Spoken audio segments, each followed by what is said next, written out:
সন্দেশখালীর বেতাজ বাদশা শেখ শাহজাহানকে নিয়ে আজও টানাপোড়েন, গতকালের পর আজও টানাপোড়েন। আর এই মুহূর্তে শাহজাহানকে নিয়ে এসএসকেএমে সিআইডি শারীরিক পরীক্ষার জন্য এসএসকেএমে পৌঁছয় সিআইডি টিম এবং সঙ্গে রয়েছেন শেখ শাহজাহান।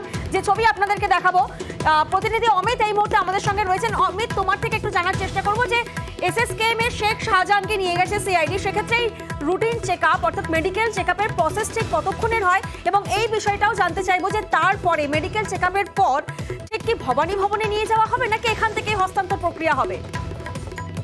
এখনো পর্যন্ত ভবানী ভবনে সিবিআই কর্তারা রয়েছেন, তারা অপেক্ষা করছেন এবং যেটা সূত্রের খবর শেখ শাহজাহানকে সিবিআই হাতে হস্তান্তরের আগে সিআইডি কর্তারা বা সিআইডি অফিসাররা তাকে এসএসকেএম নিয়ে গিয়েছেন তার মেডিকেল পরীক্ষা করানোর জন্য। অর্থাৎ সিআইডির হাত থেকে যেহেতু তাকে তুলে দেওয়া হবে আদালতের নির্দেশ মানে সিবিআই হাতে, সেই কারণে রুটিন পদ্ধতিতে কিন্তু তার মেডিকেল পরীক্ষা করানো হচ্ছে। কারণ যেহেতু এতদিন সিআইডি কাস্টডিতে তিনি ছিলেন, সিআইডি হেফাজতে থাকাকালীন তার স্বাস্থ্যের কোনো সমস্যা হয়েছিল কিনা বা এই যে বিষয়গুলো রয়েছে, অর্থাৎ একটা এজেন্সি থেকে আরেকটা এজেন্সির হাতে তুলে দেওয়ার আগে যে রুটিন স্বাস্থ্য পরীক্ষা করানো হয়, সেই রুটিন স্বাস্থ্য পরীক্ষা করানোর জন্যই ভবানী ভবন থেকে তাকে নিয়ে যাওয়া হয়েছে এসএসকেএম। সেখানে কিন্তু স্বাস্থ্য পরীক্ষা ইতিমধ্যে করানো হয়েছে, এমনটা কিন্তু আমি জানতে পারছি।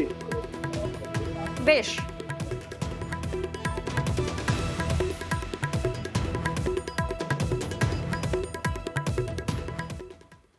আর অন্যদিকে আমরা নজর রাখবো ফের হাইকোর্টে ইডি, কারণ আমরা জানি যে ডেডলাইন বেঁধে দেওয়া হয়েছিল ঠিক বিকেল 4:05, কিন্তু সেই ডেডলাইন পারের পর কিন্তু ফের হাইকোর্টে ইডি। ফের হাইকোর্টে ইডি, আপনাদেরকে জানিয়ে রাখি শাহজাহানের মামলায় ফের হাইকোর্টে ইডি, কারণ হস্তান্তরের যে সময়সীমা বেঁধে দেওয়া হয়েছিল সেই ডেডলাইন পার হয়ে গেছে, তাই জন্যই ফের হাইকোর্টে ইডি। বিকেল 4:15-র মধ্যে শাহজাহানকে হস্তান্তরের নির্দেশ। সিআইডি কে সিবিআই এর হাতে দিতেই হবে শাহজাহানকে, নির্দেশ ছিল, কিন্তু সেই সময়সীমা পার হয়ে যায়, যার ফলে ফের হাইকোর্টে ইডি। প্রতিনিধি অর্পিতা এই মুহূর্তে আমাদের সঙ্গে রয়েছেন, অর্পিতার থেকে একটু জানবো। অর্পিতা, আদালতের তো সময়সীমা পার হয়ে গেছে, সেক্ষেত্রে ফের হাইকোর্টে ইডির পদক্ষেপ কি হবে এবার?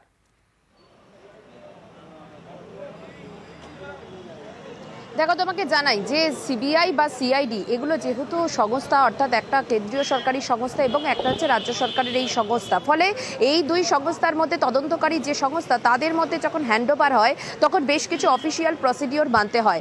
যেরকম শেখ শাহজাহানকে যদি হ্যান্ডওভার করতে হয় সিআইডি থেকে সিবিআইতে, তখন যদি শেখ শাহজাহান পরবর্তীকালে কোনো রকম কোনো মেডিকেলি আনফিট বা তারা যদি দেখে কোনো ইনজিউরি, সেক্ষেত্রে সিআইডির ঘাড়ে যাতে দোষ না পড়ে সেই জন্যই কিন্তু এখান থেকে সিআইডির আধিকারিকরা এসএসকেএমে নিয়ে গেছে তাকে সেখানে মেডিকেল চেক আপ করানোর জন্য। এবং এই ফর্মাল এই মেডিকেল চেক আপের পর এই যে হ্যান্ডওভারের যে প্রসিডিওর সেটা কিন্তু এখনো লেন্দি, সেটা কিন্তু এই নির্দিষ্ট সময়ের মধ্যে করাটা কার্যত অসম্ভব বলেই মনে করছে এই গোয়েন্দারা। তারা যেটা বলছেন যে সিআইডির আধিকারিকরা এবং সিবিআইয়ের কর্তারা এখনো অবধি তুমি দেখতে পাচ্ছ যে ভবানী ভবনে আমরা রয়েছি, এবং এই যে 5টা যে গাড়ি, এই 5টা গাড়ি করেই কিন্তু শেখ শাহজাহানকে আলটিমেটলি তাকে নিয়ে যাওয়া হবে নিজাম প্যালেসে। কিন্তু তার আগে শেখ শাহজাহানকে সিআইডির যারা কর্তা বা সিআইডির যারা আধিকারিক তারা একটি routine check up medical check up করাবেন, এবং তারপরে এই অফিসিয়াল যে প্রসিডিওর অর্থাৎ সিবিআইকে যদি হ্যান্ডওভার যদি করতে হয় তাহলে অফিসিয়াল যে প্রসিডিওর সেটা কিন্তু এখনো অবধি এটা কিন্তু একটা দীর্ঘায়িত একটা বিষয়। ফলে এখনো অবধি অপেক্ষা করছেন তারা এই সিবিআইয়ের আধিকারিকরা ভবানী ভবনে। তারা যে সিবিআই সূত্র থেকে আমরা যেটা জানতে পাচ্ছি যে শেখ শাহজাহানকে তারা যদি কাস্টাডিতে নেয় অর্থাৎ সিবিআইকে যদি দেয় তাহলেও কিন্তু আবারও মেডিকেল করানো হবে, কারণ এই যে দু তরফে মেডিকেল করালে তবেই কিন্তু শেখ শাহজাহান তার যে মেডিকেল যে সার্টিফিকেট তিনি কতটা সুস্থ রয়েছিলেন সিআইডি কাস্টাডিতে বা সিবিআই কাস্টাডিতে সেটা কিন্তু নিজেদের তরফ থেকে কেন্দ্রীয় তদন্তকারী সংস্থা বা এই রাজ্যের যে গোয়েন্দা সংস্থা তারা একেবারে পরিষ্কার থাকতে চাইছেন।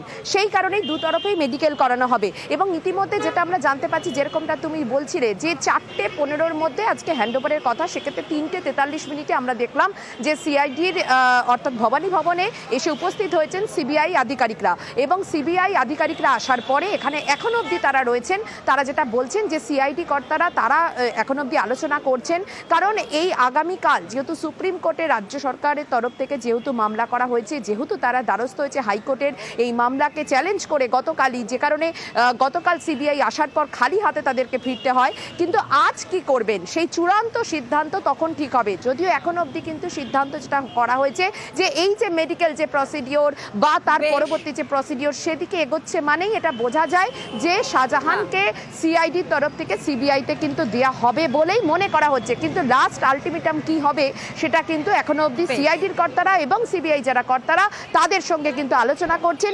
শেষ পর্যন্ত কি হয় শাহজাহানের সেটাই কিন্তু দেখার। বেশ।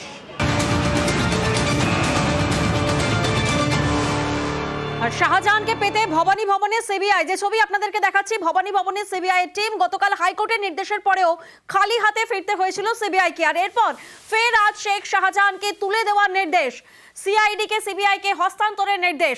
শাহজাহানের যে ছবি আপনাদেরকে দেখাচ্ছি ভবানী ভবনে, সেখানে সিবিআই এর টিম ইতিমধ্যে পৌঁছেছেন। কি ছবি দেখা যাচ্ছে, প্রতিনিধি অমিত এই মুহূর্তে আমাদের সঙ্গে রয়েছেন।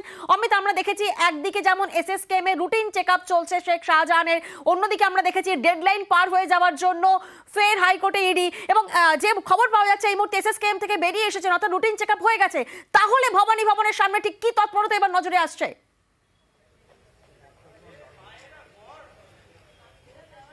দেখো, ইতিমধ্যেই সিবিআই কর্তারা তারা ভবানী ভবনে এসে উপস্থিত হয়েছেন। 4:45 নাগাদ, 3:45 তারা ভবানী ভবনে এসেছেন। সঙ্গে কেন্দ্রীয় বাহিনী রয়েছে এবং ডিএসপি পদমর্যাদা অফিসার ছাড়াও আরো অন্যান্য বেশ কয়েকজন সিবিআই আধিকারিকরা তারা রয়েছেন।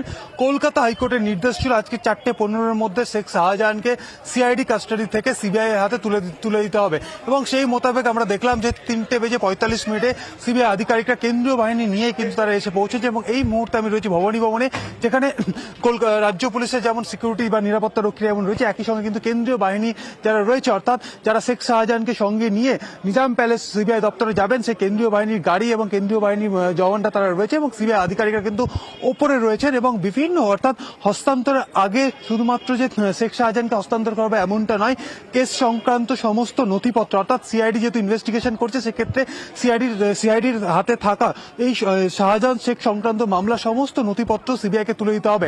এবং গতকাল কলকাতা হাইকোর্টের নির্দেশের পরে কিন্তু সিবিআইয়ের তরফে ইডির ওপর হামলার ঘটনায় 3টি এফআইআর করা হয়েছে, যেখানে নাজার থানাতে দুটি অভিযোগ দায়ের হয়েছিল। একটি ইডির তরফে করা হয়েছিল, ইডির যিনি ডেপুটি ডিরেক্টর তিনি করেছিলেন ইডি আধিকারিকদেরকে মারধরের ঘটনায়। অন্যদিকে স্বতঃপ্রণীত মামলা করা হয়েছিল রাজ্য পুলিশের তরফে।